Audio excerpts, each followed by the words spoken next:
minasyaitonirrajim. Bismillahirrahmanirrahim. Alhamdulillahirabbil alamin. Wassalatu wassalamu ala asyrafil anbiya wal mursalin wa ala alihi wa ashabihi ajmain. Amma ba'd. Assalamualaikum warahmatullahi taala wabarakatuh. Apa khabar semua murid-murid? Ustazah doakan murid-murid sihat dan dirahmati Allah sentiasa. Alhamdulillah, pada hari ini murid-murid akan bersama saya, Ustazah Nur Hizam, dalam pelajaran Pendidikan Islam tahun 4 bidang ibadah. Topik yang akan Ustazah kongsikan berkaitan rapat dengan kehidupan seharian kita. Topik apa tu ya? Mari kita lihat gambar yang dipamerkan bersama-sama. Apakah yang murid-murid fikir apabila melihat gambar-gambar tersebut? Air kencing bayi, darah, muntah, babi, anjing.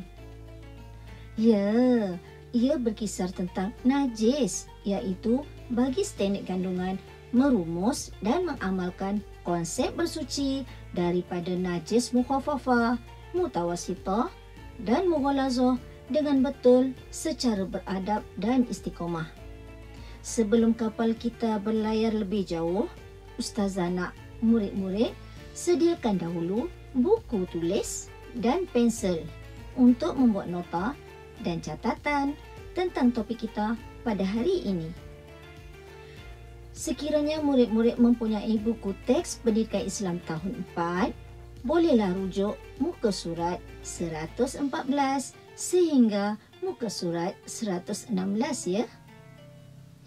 Baiklah, mari kita lihat dahulu standard pembelajaran dan objektif pembelajaran hari ini agar murid-murid dapat mengenal pasti apa yang perlu dikuasai dalam tajuk ini. Pada akhir pembelajaran, insya-Allah, murid-murid akan dapat pertama, menyatakan pengertian najis. Kedua, menerangkan bahagian najis dan jenis-jenis najis. Ketiga, menjelaskan cara-cara menyucikan najis mukhaffafah, mutawassithah dan mughalazah.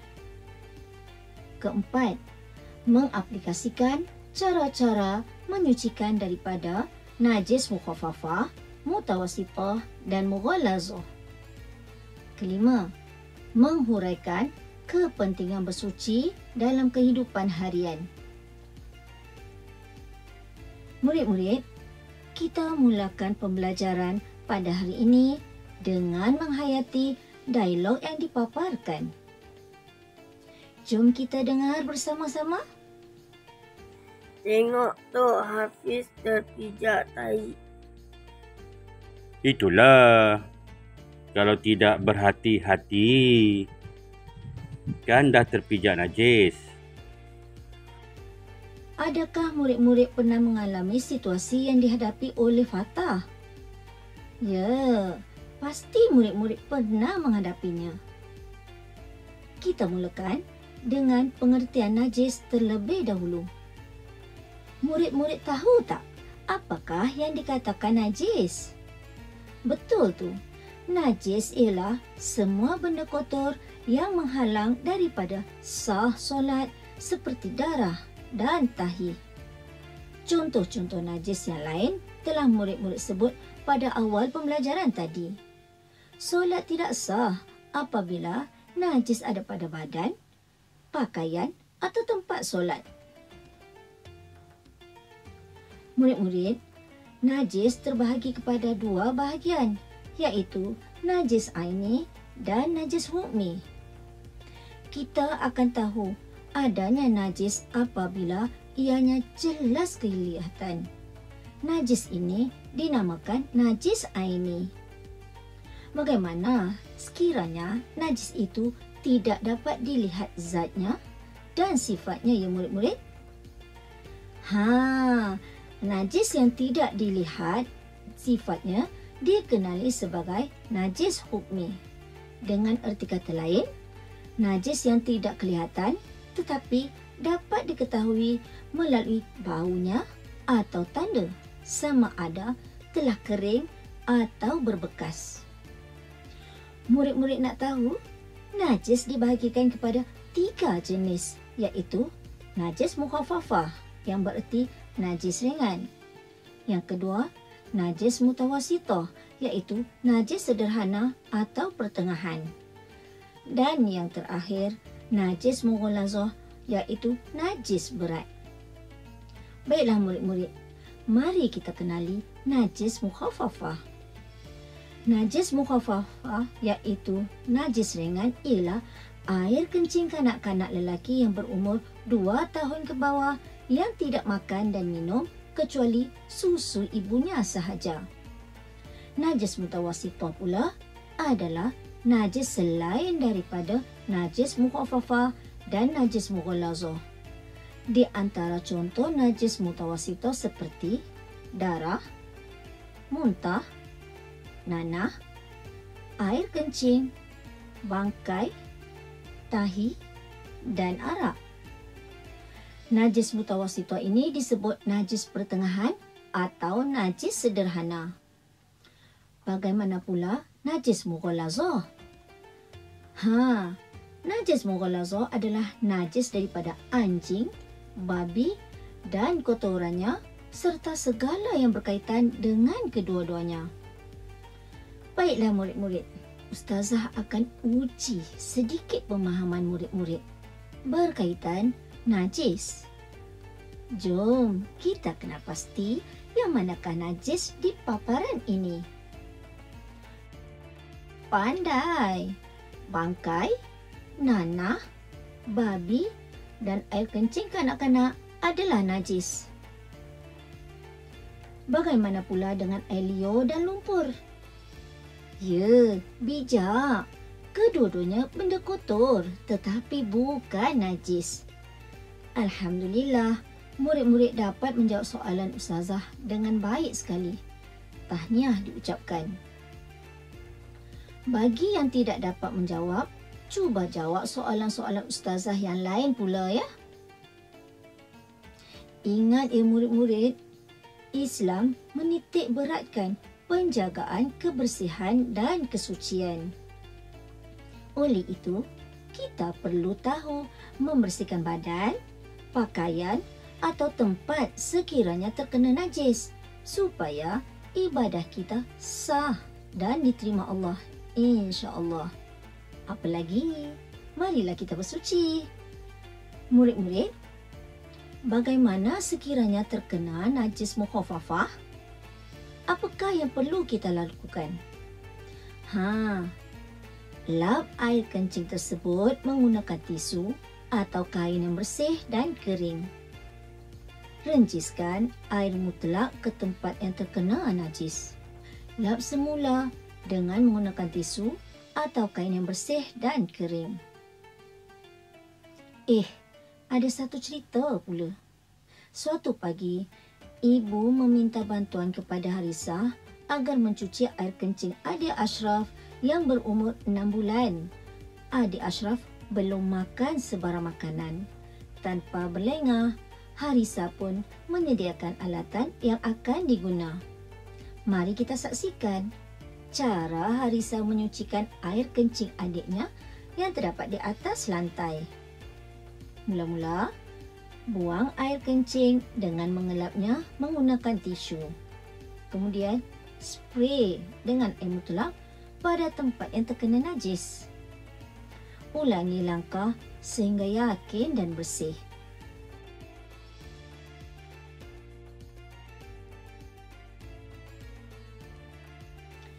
Murid-murid, begitulah cara menyucikan najis mukhafafah. Contohilah Harisah yang segera membantu ibunya. Menolong ibu bapa adalah tanggungjawab yang amat dituntut dalam Islam.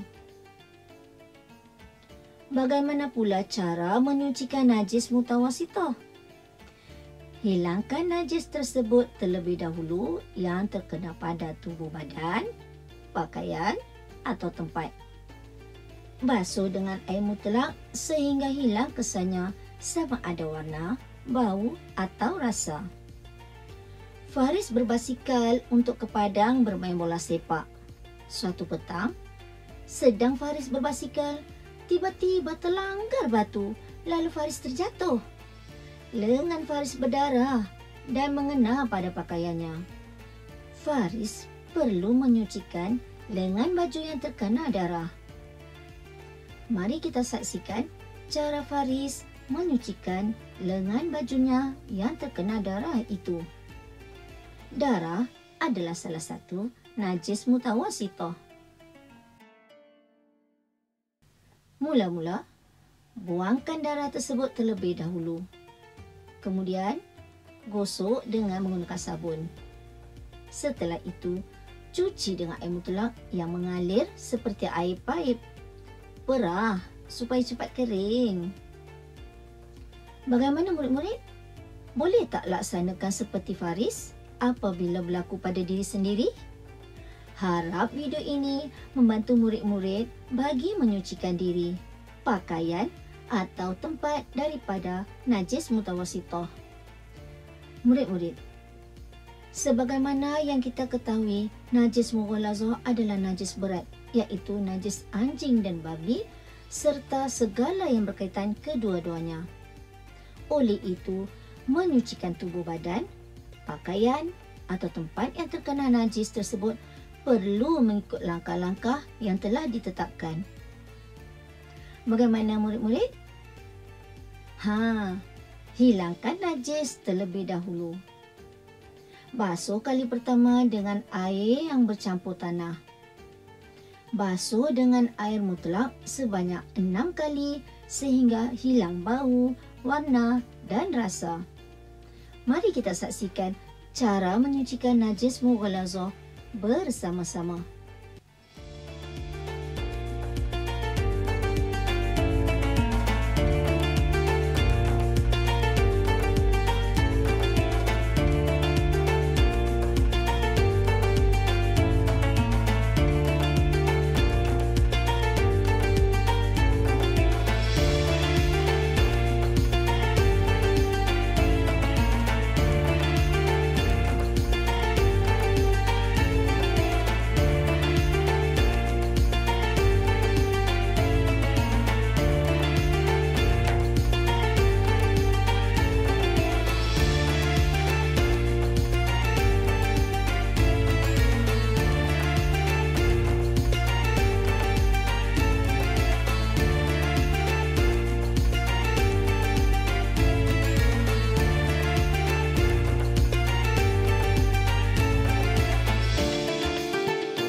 Ingat murid-murid, sekali air yang bercampur tanah dan 6 kali dengan air mutlak baru selesai dan suci. Baiklah murid-murid, ilmu telah digali, pengalaman perlu dibacai. Ustazah rasa tidak sah sekiranya tidak beri permasalahan pengukuhan agar murid-murid lebih mengingati fakta yang diberikan tadi. Cuba murid-murid selesaikan permasalahan berikut ya. Air liuk anjing. Ya, betul. Ia adalah najis mughallazah. Amirah membuang tahi kucing di atas tikar, kemudian mencucinya dengan air mutlak. Syabas. Betul. Betul cara menyucikannya, najis mutawasitah. Fauzan dapati muntah kucing yang telah kering di atas lantai, lalu dicuci dengan merenjiskan air mutlak sahaja. Salah cara menyucikannya. Ia perlu dibuang terlebih dahulu, kemudian dialirkan air mutlak. Air kencing kanak-kanak lelaki yang berumur kurang 2 tahun dan hanya minum susu ibu. Bagus. Betul. Ia adalah najis mukhaffafah. Ibu Tini membuang sisa sup babi dalam mangkuk majikannya. Kemudian, mangkuk itu dicuci sekali lagi dengan air bercampur tanah. Kemudian, 6 kali dengan air mutlak. Ya, hebat. Betul jawabnya. Betul cara menyucikan najis mughallazah. Ali mengelap arak yang tertumpah di meja dengan kain basah di restoran tempatnya bekerja. Ya, salah cara menyucikannya. Ia perlu dibuang terlebih dahulu, kemudian dicuci dengan air mutlak. Tahniah dan syabas Ustazah ucapkan kerana berjaya menjawab isu permasalahan Ustazah dengan betul dan tepat. Bagaimana pula cara membasuh pakaian yang terkena najis menggunakan mesin basuh? Walaupun kehidupan kita banyak dibantu dengan alat moden dan berteknologi, cara membersihkan pakaian yang terkena najis tetap disempurnakan seperti yang disebutkan tadi. Setelah hilang bau, warna dan rasa, barulah pakaian tersebut dibasuh dengan pakaian yang lain di dalam mesin basuh. Ingat murid-murid, tidak boleh mencampurkan basuhan pakaian yang terkena najis dengan pakaian yang lain tanpa disucikan terlebih dahulu, kerana akan menjadikan semua pakaian tersebut menjadi mutanajis. Baiklah murid-murid, jom kita analisa. Apakah kepentingan bersuci dalam kehidupan harian kita ya murid-murid? Wah, bagus. Kamu memang hebat. Dengan mementingkan kebersihan dan kesucian akan menjamin amalan ibadat kita diterima Allah. InsyaAllah, ibadat yang dilaksanakan diterima Allah sudah pasti akan mendapat pahala. Murid-murid, hidup akan menjadi lebih tenang jika kebersihan dan kesucian dititik beratkan. Sebab apa kita akan terhindar daripada penyakit. Secara tidak langsung, kesihatan kita terjaga di samping imej Islam terpelihara di mata masyarakat. Itulah tanda kita sayang diri kita dan sayangkan Allah. Oleh itu murid-murid, sentiasalah menjaga kebersihan dan kesucian di mana sahaja, tidak kira di rumah atau di sekolah atau di tempat awam seperti yang dipaparkan pada gambar raja berikut. Amalkanlah setiap hari secara istiqomah membuang sampah di tempatnya, iaitu di tong sampah. Adalah lebih baik membuang sampah mengikut kategori untuk menjaga alam sekitar daripada pencemaran. Bersamalah kita menjaga kebersihan alam sekitar. Sentiasalah memakai pakaian yang bersih dan kemas setiap hari. Rajin-rajinlah membersihkan kawasan sekolah dan jangan lupa memakai kasut untuk memelihara kaki daripada kekotoran atau najis dan keselamatan. Tanpa kita sedar, itulah cara kita menyayangi diri sendiri. Dengan sentiasa menjaga kebersihan pada zahirnya, secara tidak langsung mendorong kita untuk sentiasa menjaga kesucian diri. Dengan mengamalkan beristijak dengan sempurna. Sentiasalah dalam keadaan berwuduk untuk memelihara dan memantapkan iman. Jangan lupa bertayamum ya. Jika berwuduk tidak dapat dilaksana, dengan menjaga kebersihan juga akan menjadikan individu tahu mandi wajib apabila berhadas besar. Baiklah murid-murid, kelas kita telah sampai ke penghujungnya. Ustazah mengharapkan murid-murid dapat menguasai topik ini dan seterusnya mengamalkannya dalam kehidupan secara beradab dan istiqomah. Ustazah gembira dapat berkongsi maklumat dengan murid-murid. Semoga perkongsian hari ini dapat membantu kita menjadi hamba yang dikasihi dan diridhai Allah. Jumpa lagi di masa akan datang. Sekian, wabillahi taufik wal hidayah. Wassalamualaikum warahmatullahi wabarakatuh.